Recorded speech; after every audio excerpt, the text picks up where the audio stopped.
Sky Squad, we are back in the building and we got to talk basketball wives, baby. We are talking. Yo, the episode was titled Don't Call Me Sweetie. What? Yo, can somebody tell me, like, why is Sweetie? Like, every time somebody calls somebody Sweetie, like, it always ends up in a lot of drama. And I'm still trying to understand. I mean, is it like calling somebody little boy or something? Like, you know what I'm saying? Like, you know what I mean? It's not the B word, but it's Sweetie. Anyway, we're going to recap the episode. We got a couple of things that we need to discuss with regards to the episode. And where is Jackie Christie?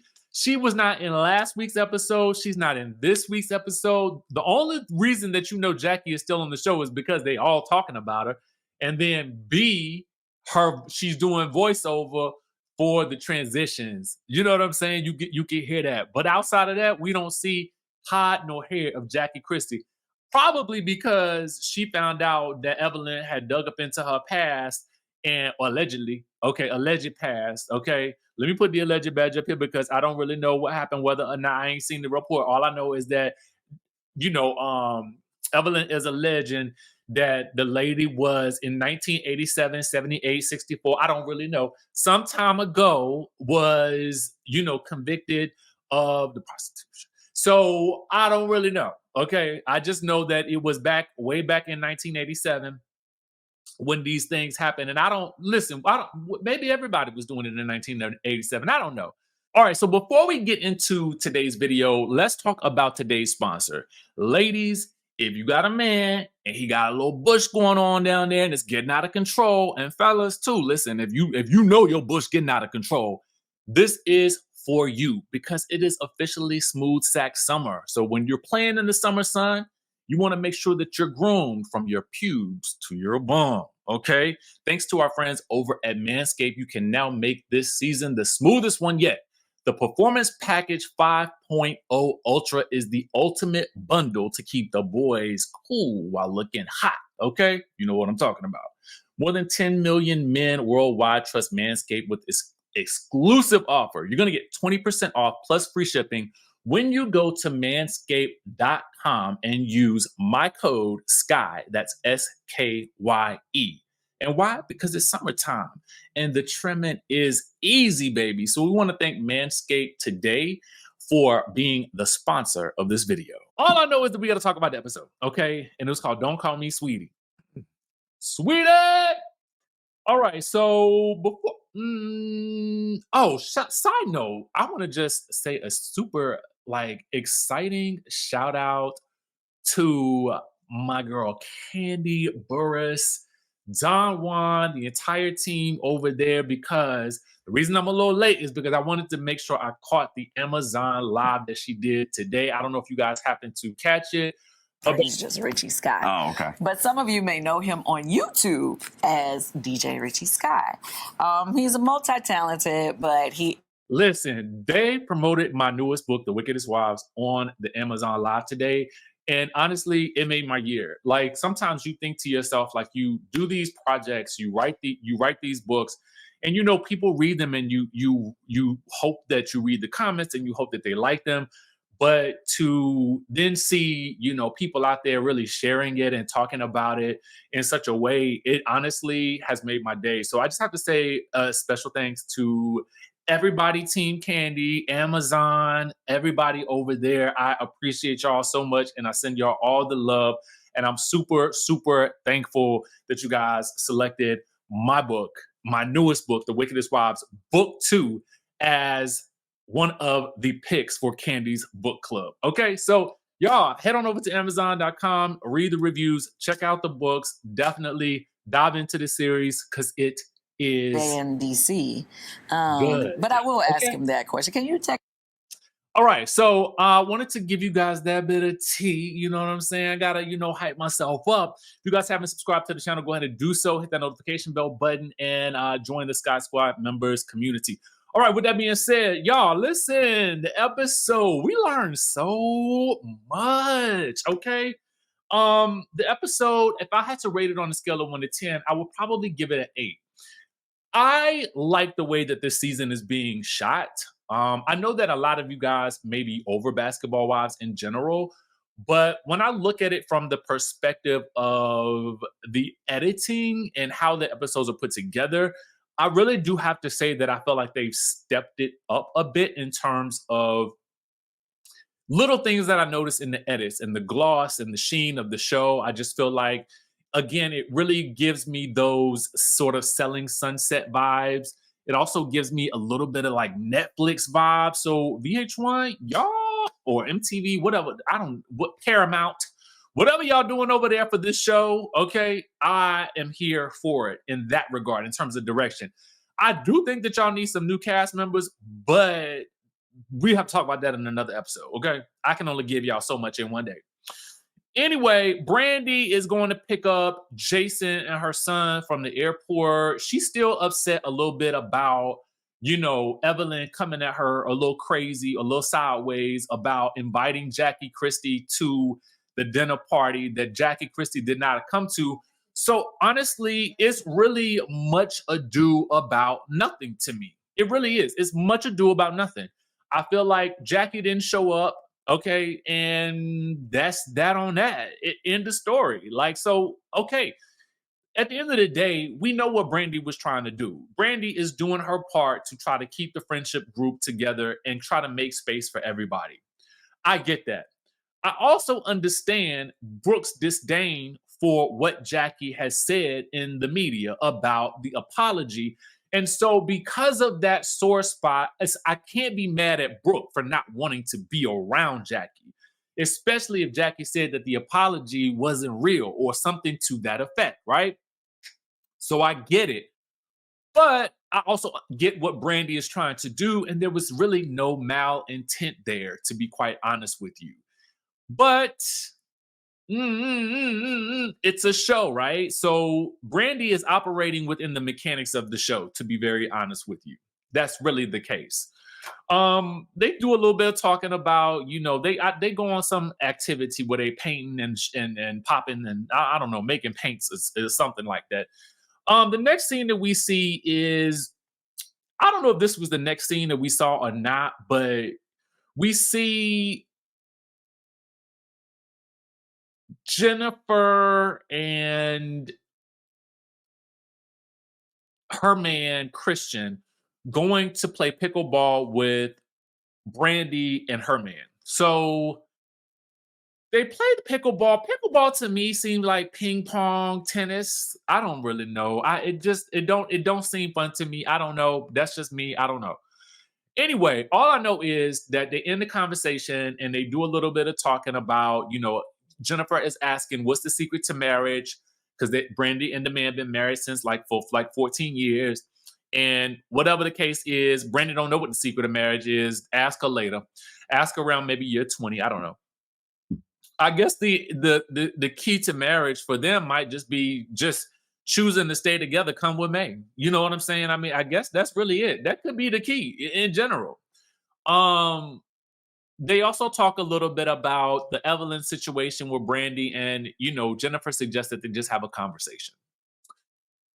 The other ladies do meet for a little wine blending event. It's it's Brooke, Evelyn, Jaceel, and Jennifer, and they kind of discuss the Jackie of it all being invited to the place and whether or not, Cheyenne was a good friend for not saying anything about the rumors that came up about Jackie. When Evelyn asked Cheyenne to see if she wanted to see it, Cheyenne was like, no. I don't understand what she was supposed to do in that moment. Like, if somebody is saying, okay, this person, let me think about what I would do. Hold on. Let me think about if I came to a dinner event and somebody was bringing up these convictions about my best friend, I would probably leave. That's probably what I would do. I would leave. I would be like, you know what? I'm not really feeling this. It doesn't feel right to me. I gotta go. That's probably what I would do. But given that this is a TV show, I don't know if Cheyenne knew what the right thing to do was, but we could at least say she didn't look at it. Now, how was she supposed to defend something that appears to be a fact, right? If it appears to be a fact, the only thing that you could do is dismiss yourself, not look at it, or what's she supposed to do? Flip the table? You know what I'm saying? Because it's kind of like being thrown some new information that Evelyn didn't give her when they sat down one-on-one. So this is a surprise to everybody all at the same time. But Giselle feels like, yo, I would have been flipping the table for my friend. And it's like, if she not a flipping the table type of girl, then she not a flipping the table type of girl. Like, but I am quite sure she will go back and tell Jackie. But this is what she had to say about it online. Okay. Now, our friends over at Reality Chat happened to catch this post, and she didn't ask me anything. And somebody says, "Why didn't you stick up for Jackie?" She says, "Keep watching, sweetie." And there goes that sweetie word again, sweetie. And so I don't know how that's going to turn out for her once the person responds and says, "Don't call me sweetie." I don't really know. You know what I'm saying? How it might go. Is it going to pop off in the DMs? Anyway. Somebody else says, "What was your biggest challenge you faced while filming Basketball Wives?" And she said, "Attempting to bring healing, peace, and a change of perception to the show." Now, according to Brooke, though, she knows a different version of Cheyenne that was bleeped out. So I can only assume that, it was a busted down version. Like not busted, but busted, busted, busted. You know what I'm saying? Like that busted. You know what I'm saying? Bust wide open. I don't know. Okay. They bleeped it out, so I'm left to my own imaginations. All right. So anyway, the next scene that we see is Brooke. I think that's her brother, and his wife and Evelyn at the brother's house or something like that. Evelyn has some relationship with the wife. I don't know. They all know each other. So they in community. And they talk about Brooke's son, the one that she don't know, the baby, okay, because he's not gonna give her no information. Evelyn is doing the investigations, okay, because she is the SVU, and she's got her degree from Law and Order University too, just like from where I got mine. So that's how she's able to be on the case. And so I think they have some information, but not all the information. What we do know is that there are some mental health challenges there with Brooke's son. And so this may be a factor in why she does not know the grandbaby. And we also don't know whether or not the mother wants their family to have anything to do with it. So Brooke needs to know legally what she can do to get to know her grandbaby. Okay. Jennifer is planning the multi-million-dollar wedding of the century, okay? Little did she know, okay, or realize that her man, who was at one point in time locked up for some level of altercation with someone he was, I would assume, dating or with, and he ended up in, the clinker, and now he is having to pay restitution in the form of at least 250 something thousand dollars before he can actually, I guess, go out of the country, is what I'm trying to understand. Now, Jennifer, you and your champagne taste, how did you not know this while you planning this trip to Paris for your wedding? Like, wait. Wasn't they in Paris before? I'm confusion. I'm really confusion, and maybe was I not paying enough attention? I really don't know. All I do know is that the man owes at least another 200 and something $1,000 in restitution. Meanwhile, that's going to cut into at least $250,000 of the budget, which is probably going to be at least 10 million. Okay, based on what Jennifer is talking about, having to change at least 5, 6, 7, 8, 9, 10 times during the wedding ceremony over the course of 5 days or whatever like that. I don't know. Maybe she said 3, but it sounded like 5 to me. Okay, so, when I think about these things like this, I understand. Listen, maybe, marriage for different people means different things, or at least the wedding, right? Because I feel like there's a big difference between the wedding and a marriage, right? And I just feel like, people spend a lot of money on this one particular day, which you may have for all posterity.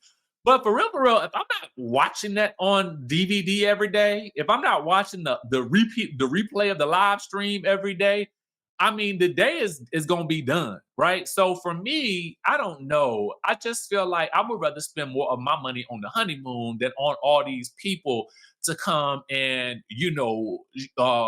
take photos and judge the food that they're going to be eating and all the way and have to pay for flights all the way to France. But I just feel like for me, I know that a lot of times people are socialized in life to want this fairy tale wedding. And I'm not saying she doesn't deserve it. But what I am saying is work with the budget that you need to work with because your man still has to deal with some things financially. And until those things are clear, why blow the budget on this 3-day extravaganza when you can really just trim it on down into something that's much more manageable? You know what I'm saying? Unless you are going to be funding it. Okay.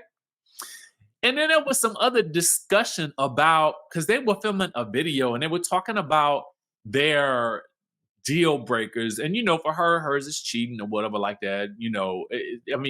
I don't know. But something interesting that he said was something to the effect of, yeah, I want a regular job. Why? Why?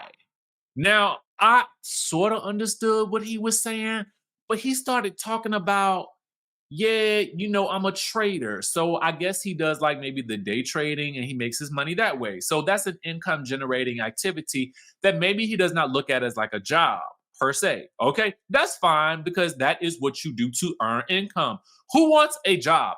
Like, I mean, let's be real about it. Okay, let's be 100%. And I know this is about to be real Latrice down to the Bell Collective.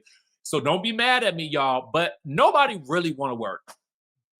I don't really want to work, to be honest with you. There are things that I like to do to earn a living, to earn income so that I can travel and I can eat good and I could be in first class. As matter of fact, I need me a business class flight for about 9 hours right now.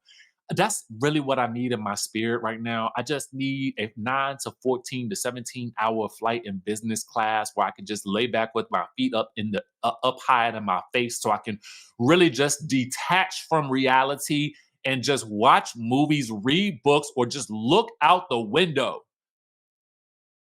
Sorry, that's a me thing. Okay. I forgot where I was talking. Yeah, so this was very interesting. So he's like, "Yeah, I might want to go and do a bartending thing." When I was working as a server down into the West Hollywood, I did not want to go. I was doing it to make the ends meet. Why would you want to go and get a job? When you day trading and making the coins, like, is it to pay for the wedding? Because honestly, y'all can just trim that budget down. Don't listen. Would not recommend. Okay. Chime down in the chat if you want to work. Okay. Like I might want to do activities that bring in revenue, but I don't really want to look at it as work. To be honest with you, I don't want to be nowhere at a specific time. I don't want to do nothing at a specific time. I barely sometimes be wanting to sit here, but it is what it is, right? We do what we do because a part of it is that we love it. Now, if it's something that you love, yes, absolutely, go to work. Go ahead. But it was just a weird conversation to me. You want to go bartend? Why? Make yourself a drink at the bar at the house. Anyway, Jacille I did like this scene where she meets with these, I don't know if it's called the queer aunties or something like that in LA. Basically, it's like an LGBTQIA organization that really is providing a safe space for people who are same gender loving, I'm assuming. So she's hooked up with that group, to have, you know what I'm saying? It's something you need if you're part of the community, I would assume. So not that I would assume, but I'm just saying if in her situation where she is there working, she don't really know anybody. So now she has, this community of basketball wives, but I'm assuming she also has this community that's not really affiliated with the show. So you don't have to be on your P's and Q's as much. So she plans an angel food delivery outing with the queer aunties group and she invites the ladies, but she does not invite Jackie because she knows it's going to affect Brooke.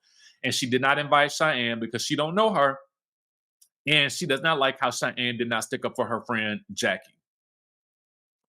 On the bus, on the way, um, Brooke, not Brandy calls out Evelyn, because like she's like, well, you were so busy questioning me about bringing Jackie, but you should have been questioning your girlfriend Cheyenne about why she didn't stick up for Jackie.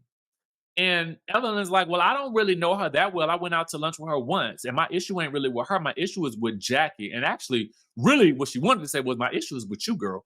But anyway, they also get into a little tete-a-tete about how Brandy's mom feels about Jason, because Evelyn is like, if if my daughter's man did, now I don't know if her daughter's man is the gang, like the people say on the internet. Um,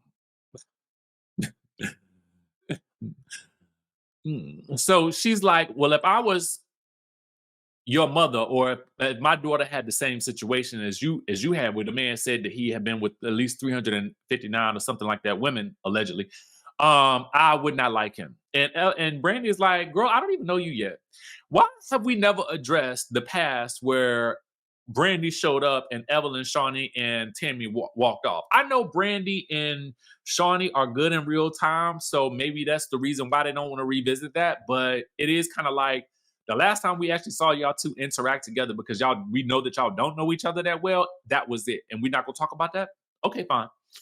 So anyway, they makes the food orders. Brooke is a little upset because she wasn't feeling what Brandy did, inviting Jackie when Brandy was there for her throughout the whole situation with Kayla, with everything that Brooke was dealing with Jackie. So she doesn't understand why Brandy would invite her there. So they do the little angel food thing. They go deliver some meals, and then it's off to the event to party and shake a tail feather or whatever like that. At the event, okay, Brooke decides that she needs to confront Brandy about inviting Jackie. Now, in this scenario, Brandy is like, well, I had a conversation. I was just trying to be basically the middle person. I mean, she was. And what we know is the middle person always get, okay.